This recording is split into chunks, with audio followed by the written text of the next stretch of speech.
Bonjour tout le monde. Dans cette vidéo, je vais vous montrer un petit peu les possibilités de Google Earth dans le domaine radioamateur, hein, en affichant notamment sur le globe les locators et les DXCC. Hein. C'est assez impressionnant et je trouve ça assez génial. Hein. Donc pour télécharger les fichiers, vous trouverez tous les fichiers sur ce site. Donc je vous mettrai les liens en description bien entendu. Hein. Donc là vous avez le fichier DXCC et tous les DXCC par continent, hein, ainsi que le fichier QTH Locator. Hein. Voilà, donc dans un premier temps vous allez télécharger tous ces fichiers l'un après l'autre et les mettre dans un répertoire, hein, dans un dossier de votre choix. Hein. Ensuite, il va vous falloir, si ce n'est pas déjà fait, aller là et installer Google Earth, la dernière version, hein, donc pour Windows. Hein. Voilà, là également la version Mac. Donc moi je suis sous Windows, donc il suffit d'accepter de faire le téléchargement. Hein. Voilà, donc je reviens sur le site. Donc par exemple, pour les Locator, je clique sur Locator.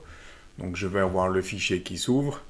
Il suffit, une fois que vous avez installé Google Earth, de cliquer sur ce petit fichier et vous allez avoir, voilà, l'image qui va s'afficher, comme on le voit, avec tous les locators. C'est vraiment, je trouve ça assez génial. Hein.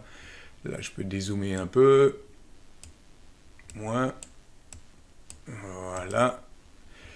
Et là, bien entendu, vous pouvez tourner votre globe comme vous voulez, hein,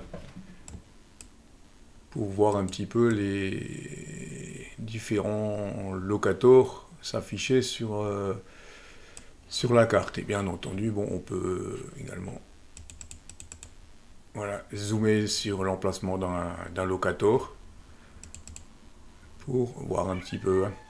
Voilà un petit peu pour le locator. Je ne veux pas trop rentrer dans les détails, je vous laisse découvrir un petit peu, mais c'est vraiment impressionnant. Hein.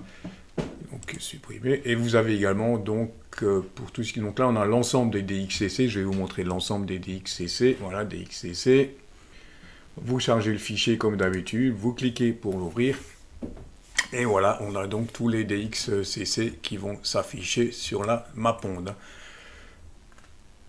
Voilà un petit peu, donc là on peut zoomer un peu plus, et bien sûr on peut faire tourner notre globe, hein, pour visualiser tout ça sous tous les angles. Un petit peu. Voilà, je fais voilà, et donc bien sûr zoomer sur... voilà. Et on va sur le Mali par exemple, on va encore zoomer un petit peu, et ainsi de suite. Hein. Voilà, je ne fais pas pour cette petite présentation. Donc là, supprimer. Donc là, je vous ai montré le DXCC, l'ensemble. Ensuite, vous pouvez sélectionner donc Antarctique, l'Asie, l'Europe. Par exemple, on va prendre les DXCC Europe. Clac, et on ouvre. Voilà, et on a nos DXCC Europe qui vont s'afficher sur notre globe. Voilà un petit peu pour un petit aperçu de ces fichiers. Hein. Je vous laisse télécharger tous les fichiers et découvrir un petit peu, voilà un petit peu, hein. Découvrir un petit peu tout ça tranquillement. Mais c'est vraiment, les possibilités sont vraiment géniales dans le domaine du radioamatérisme. Hein.